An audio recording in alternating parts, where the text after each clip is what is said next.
प्रदेश में निरंतर पशुधन से आम आदमी परेशान होते हुए सड़क पे मवेशी जिस तरीके से आवारा रूप में घूम रही है, उससे लगातार दुर्घटनाएं बढ़ रही हैं। गौ माता की सेवा के लिए हमारी कांग्रेस की भूपेश सरकार ने गौठान का निर्माण किया था। उस गौठान को निर्माण करने का जो उसका मुख्य उद्देश्य था कि पशुधन सुरक्षित हो, इसलिए हमने 2 रुपए प्रति किलो गोबर खरीदी की। गोबर खरीदी करने के पीछे हमारी जो मानसिकता थी वो थी कि पशुपालक गौठान में रखेंगे या अपने घर में पशुधन को सुरक्षित रखेंगे, ताकि गोबर का संग्रह करके वो गौठान जो हमारा गोबर खरीदी केंद्र गौठान है वहां पर बेचेंगे तो उनको जो आमदनी मिलेगी, आमदनी के साथ साथ जो सड़क पर आवारा मवेशियां घूम रही है उस पर भी अंकुश लगेगा। हमारी सरकार ने जब देखा कि इस गोबर खरीदी को देश ही नहीं बल्कि विदेश में भी एक ऐसा अभिनव प्रयास माना हमारे कांग्रेस का, अन्य प्रदेशों ने इसके अध्ययन करने के लिए यहाँ पर आए। उसके बाद हमने गौमूत्र खरीदी भी की व्यवस्था की थी गौठानों के माध्यम से। इन सब नियमों कानून बनाने का मतलब ये था कि कैसे गौधन की रक्षा हो और पशुपालकों को लाभ हो, और इस दूध के साथ साथ गोबर गौमूत्र आदि से जो लाभ हो उससे एक समुचित चारा, एक पोषण युक्त चारा गाय माता को प्राप्त हो। ये हमारी उस गौठान की योजना थी। उस गौठान में हमारी सरकार ने लाखों करोड़ रुपए खर्च कर गौठान समिति का निर्माण किया, ताकि उस गौठान समिति के द्वारा पहरादान चारा दान के माध्यम से गौ माता की सेवा हो जाए, और जो घूमती हुई बरसात के दिनों में पशु रहते हैं वो एक सुरक्षित स्थान पर हो। सरकार का पैसा लगा हुआ था। ये सरकार ने उस गौठानों को बंद कर गौठान समितियों को भंग करते हुए भी कोई समुचित व्यवस्था नहीं की, जिसका हम कांग्रेस पार्टी विरोध करते हैं, क्योंकि गौ माता बेजुबान होती है। आज हम कांग्रेस जन उस बेजुबान की आवाज बनकर इस कठोर सरकार को, इस भाजपा सरकार को जगाने के लिए गौ सत्याग्रह का आयोजन किया, क्योंकि कांग्रेस पार्टी हर एक उस व्यक्ति का आवाज बनकर सड़क से लेकर के संसद तक में आवाज उठाती है।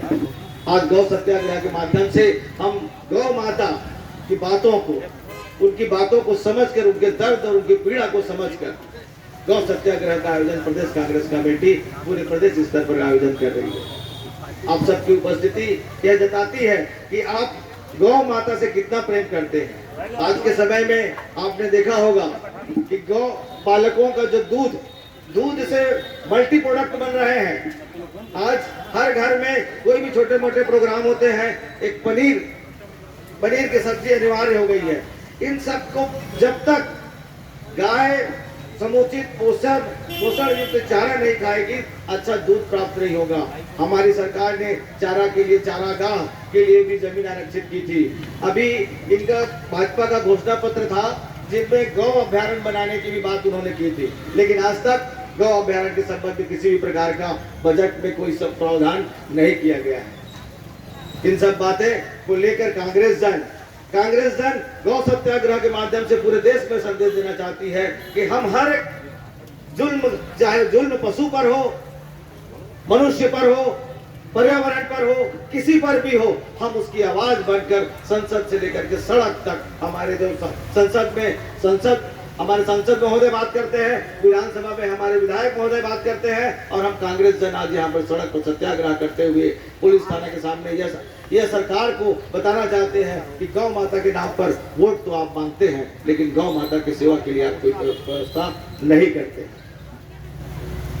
साथ ही गौधन, जिसे हम कामधेनु के रूप में प्राप्त करते हैं, आए दिन आपने देखे होंगे कि मेटाडोर के माध्यम से जब गौ जाते थे, उनमें होता क्या था कि उसको रोक कर कहीं कहीं मॉब लिंचिंग की व्यवस्था हो जाती थी। अभी कुछ ही दिनों पश्चात कुछ लोग लेके जा रहे थे, उनको जब भीड़ ने दौड़ाया तो 2 मासूम कूद कर अपनी जान गंवा बैठे। इसी को ध्यान में रखते हुए और इसी डर के नाम से कोई गौ तस्करी यहाँ पर नहीं होता था, लेकिन यह सरकार उसको कानूनी जामा पहनाकर छत्तीसगढ़ से गौ तस्करी को बढ़ावा देने का काम कर रही है, ताकि अपनी जिम्मेदारी से दूर हो। जब मवेशी नहीं रहेगी छत्तीसगढ़ में, तो फिर उसको रख रखाव के लिए जो इन लोगों ने नगर पालिका या जनपद पंचायत सीओ को जो व्यवस्था किए हैं उसके लिए बजट आवंटन की भी व्यवस्था नहीं करनी पड़ेगी।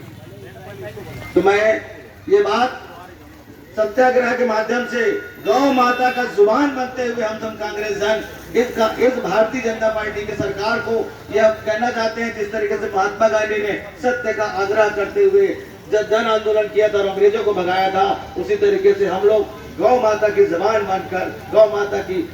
बनकर गौ सत्याग्रह करते हुए इस भारतीय जनता पार्टी की सरकार से मांग करते हैं कि या तो आप इस्तीफा दे दीजिए, या आपकी सरकार नहीं संभल रही है, एक पशुधन की व्यवस्था नहीं हो रही है, तो आप सरकार छोड़ दीजिए, सरकार चलाने वाले चला लेंगे, आप जाकर अपना दूसरा काम करिए। आज गौ सत्याग्रह के माध्यम से हम यह भी कहना चाह रहे हैं कि आने वाले दिनों में अगर गौ माता के लिए समुचित व्यवस्था नहीं हो पाई तो हम उग्र आंदोलन करने के लिए भी बाध्य होंगे। क्योंकि आप अक्सर देखे होंगे कि गौ माताएं जो पुल होता है उसी पे क्यों खड़ी रहती है और सड़कों पर क्यों खड़ी नहीं रहती, क्योंकि गौ माता इतनी समझदार, इतनी संवेदनशील जानवर कोई है पूरे जानवर डिपार्टमेंट में कोई बहुत ही ज्यादा संवेदनशील है तो गौ माता है। गौ माता चूंकि गीले में बैठ नहीं सकती, गीले में जैसे ही बैठती है तो उसके स्किन पर एक इन्फेक्शन हो जाता है जिससे वो जानलेवा बीमारी की शिकार हो जाती है।